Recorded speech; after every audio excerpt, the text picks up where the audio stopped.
Ada beberapa pemain yang tercatat sebagai pemain PSIS Semarang namun jarang bahkan tidak pernah dimainkan selama Liga 1 2022, termasuk 3 pemain berlabel Timnas Indonesia ini. Selain Carlos Fortes yang cedera, ada beberapa pemain asing yang memang tidak dimainkan PSIS di Liga 1 2022 yakni Flavio Beck dan Bruno Silva. Padahal mereka masih digaji oleh PSIS Semarang karena masa kontraknya belum berakhir. Dikatakan Yoyok, kondisi itu sesuai aturan FIFA yang menyatakan selama pemain belum habis masa kontraknya dan belum terikat tim lain maka klub yang melakukan transfer terhadap mereka wajib tetap membayar gaji, meski tidak dimainkan. Kondisi transfer sia-sia bisa juga terjadi pada Ali Sesai, bek PSIS Semarang.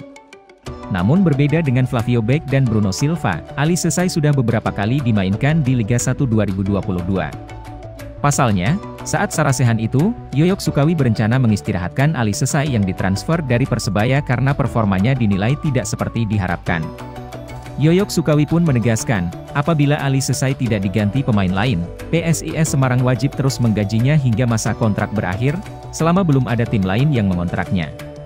Tak hanya pemain asing, ada juga 2 pemain berlabel Timnas Indonesia yang jarang dan tidak pernah dimainkan PSIS Semarang di Liga 1 2022. Pemain berlabel Timnas Indonesia milik PSIS Indonesia yang tidak pernah dimainkan PSIS Semarang adalah Septian David Maulana yang pernah memperkuat Timnas U22 Indonesia ini dikabarkan sedang dalam masa perawatan setelah mengalami cedera. Sementara 2 pemain lain yang berlabel Timnas Indonesia tetapi jarang dimainkan adalah Titus Bonai dan Wahyu Trinugroho. Alih-alih menjadi bomber utama pengganti Carlos Fortes, Titus Bonai jarang dimainkan. Bahkan dalam beberapa laga, tim pelatih PSIS Semarang lebih memilih tidak memainkan striker murni meski ada Titus Bonai. Titus Bonai baru 3 kali dimainkan dengan status pemain pengganti dan belum ada gol serta assist yang dihasilkan. Kini dengan kembalinya Carlos Fortes, sangat mungkin Titus Bonai akan makin lama duduk di bangku cadangan. Wahyu Trinugroho, ex-pemain Timnas U15, U17 dan U20 ini kalah bersaing dengan kiper muda PSIS Semarang, Ray Redondo.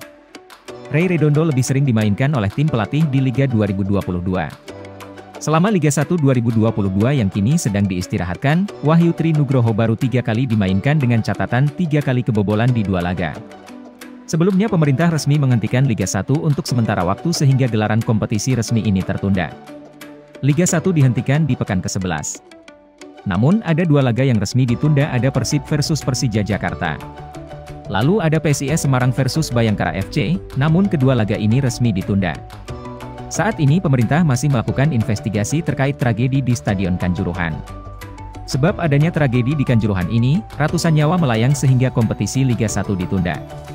Imbasnya sejumlah laga dihentikan untuk sementara waktu.